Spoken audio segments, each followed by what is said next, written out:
સુરત શહેરમાં વહેલી સવારથી જ સુરત દાદાના દર્શન નથી થયા। વાતાવરણમાં અચાનક પલટો આવ્યો છે।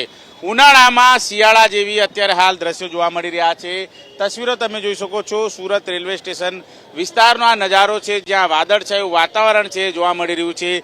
કાળઝાળ ગરમીથી પરેશાન લોકોને જરૂર રાહત મળતી જણાશે, પરંતુ જે પ્રમાણે અત્યારે ક્લાઇમેટ ચેન્જની અસર હોય એ પ્રમાણે અત્યારે હાલ તજજ્ઞો જણાવી રહ્યા છે। ત્યારે તસવીરો જોઈ શકાય છે, જે પ્રમાણે ગરમીના પ્રકોપમાં લોકો શેકાતા નજરે આવ્યા હતા। 38 થી 39 ડિગ્રી સેલ્સિયસ જેટલું તાપમાન સુરત શહેરનું રહેવા પામ્યું છે, પરંતુ આજે સવારથી જ વાદળછાયું વાતાવરણ જોવા મળી રહ્યું છે અને ઠંડક અત્યારે હાલ જોવા મળી રહી છે। ત્યાં ક્યાંક ને ક્યાંક તેની રાહત લોકોને જરૂર મળશે।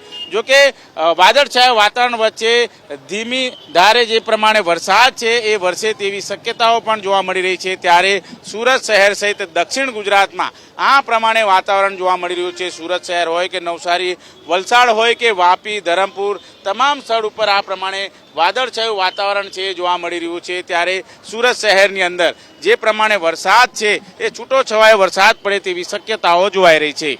કેમેરામેન રાકેશ પાનવાલા સાથે ધનરાજ બાગલે, એબીપી અસ્મિતા, સુરત।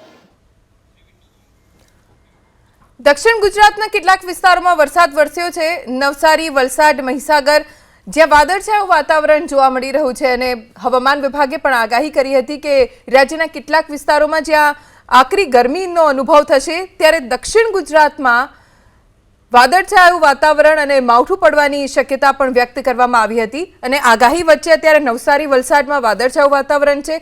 સુરત જિલ્લાના કેટલાક વિસ્તારોમાં ઝરમર વરસાદ છે। આ તરફ મહીસાગરમાં પણ સવારથી જ વાદળો છવાયેલા છે।